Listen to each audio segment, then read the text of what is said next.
जय हिंद साथियों, प्रणाम। आज की पाठशाला गुरुजी ज्ञान क्लासेस में पुनः स्वागत है। देखिए साथियों, क्लासें लगातार चल रही है, बहुत सारी वीडियो मैंने बना दिया है सीडीपी से रिलेटिव। आज का टॉपिक है व्यक्तित्व मापन की विधियां। तो साथियों, ये भी बहुत ज़्यादा इंपॉर्टेंट हो जाता है कि व्यक्तित्व मापन की लगभग 4 विधियां हैं। 4 विधियों में बांटा गया है व्यक्तित्व मापन को। कौन कौन सी है, चलो देखते हैं। पहला है साथियों आत्मनिष्ठ या व्यक्तिनिष्ठ विधियाँ। सेकंड पे आता है वस्तुनिष्ठ विधियाँ। और थर्ड आपने पढ़ा होगा मनोविश्लेषणात्मक विधियाँ। और लास्ट है आपका प्रेक्षेपण विधियाँ। तो साथियों, ये बहुत ज़्यादा, सबसे पहले तो क्वेश्चन हो जाएगा कि व्यक्तित्व मापन की कितनी विधियाँ हैं। तो 4 विधियाँ हैं। तो पहला है इसमें, अब इसको देखते हैं कि व्यक्तिनिष्ठ विधियाँ क्या हैं।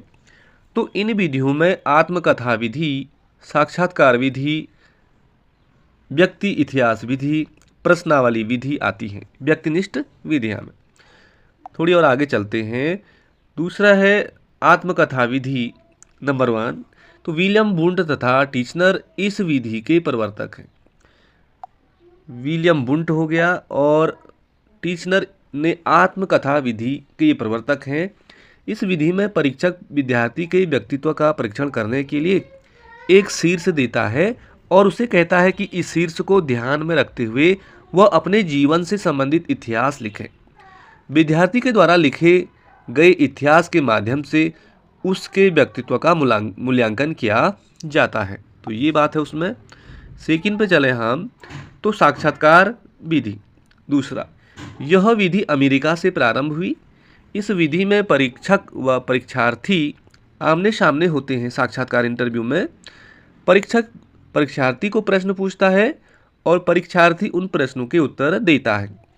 परीक्षार्थी द्वारा दिए गए उत्तर की सहायता से उसके व्यक्तित्व का मूल्यांकन किया जाता है। तो साक्षात्कार जो विधि है, इसका प्रारंभ कहाँ से हुआ? अमेरिका से हुआ।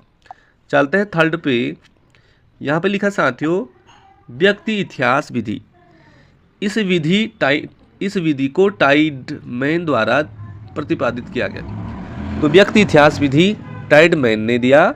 और इस विधि में क्या होता है कि परीक्षक परीक्षार्थी के जीवन के बारे में तथ्य एकत्र करता है। उनकी सहायता से उसके व्यक्तित्व का मूल्यांकन किया जाता है।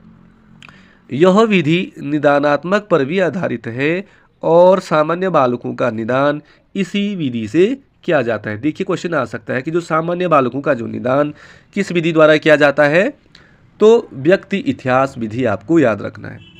चलते हैं साथियों अगले पॉइंट पे। प्रश्न चौथा, प्रश्नावली विधि। इस विधि को व्यक्तिगत अनुसूची भी कहा जाता है।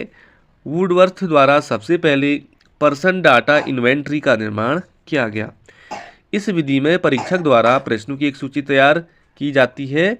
इन प्रश्नों का उत्तर परीक्षार्थी को हाँ या ना में देना होता है प्रश्नावली विधि में।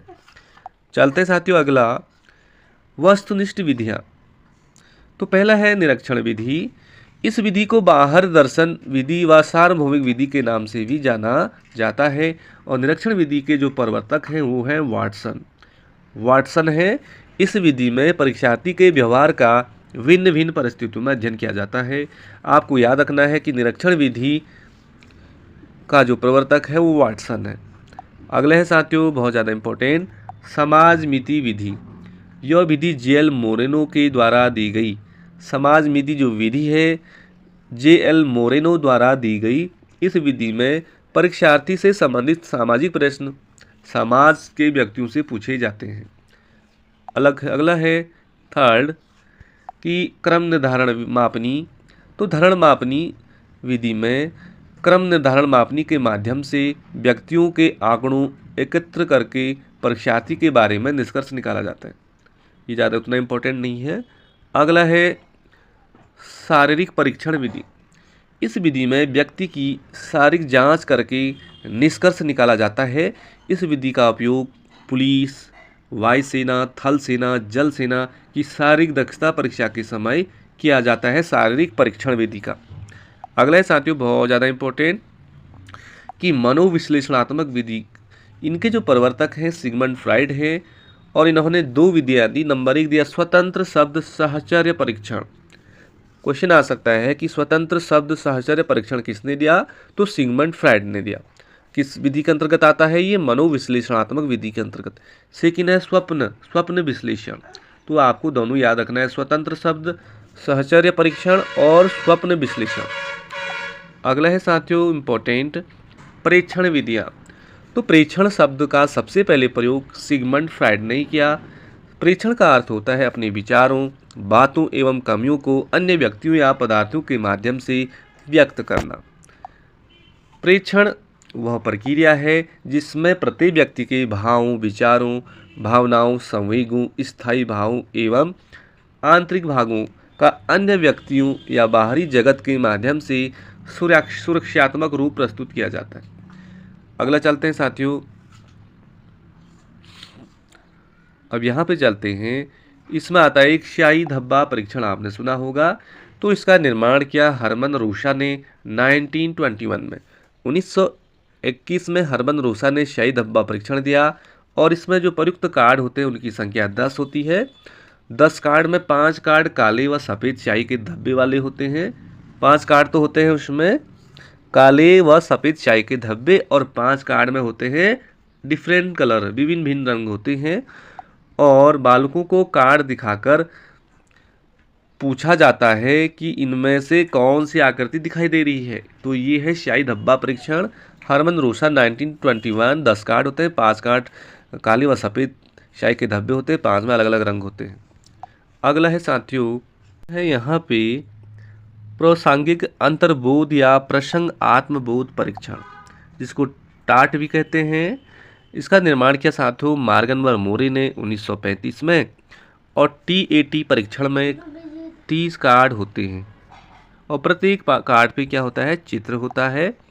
10 कार्ड पर स्त्रियों से संबंधित चित्र होते हैं और 10 कार्ड पर पुरुषों से संबंधित चित्र होते हैं और 10 कार्ड पर स्त्री पुरुष दोनों से संबंधित चित्र होते हैं। तो आपको क्या याद रखना है, और 14 वर्ष से अधिक के बालकों को इन चित्रों को दिखाकर कहानी लेखन के बारे में बताना होता है।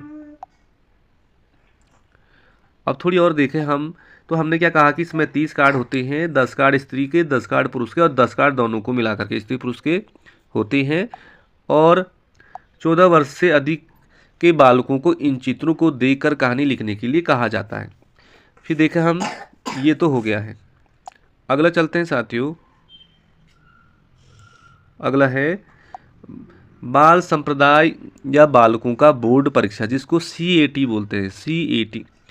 इसका निर्माण लियोपोल्ड बेलोक ने 1939 में किया। इसमें भी 10 कार्ड होते हैं, प्रत्येक कार्ड पर जानवरों के चित्र, बच्चों को कार्ड दिखाकर कहानी लिखने के लिए कहा जाता है।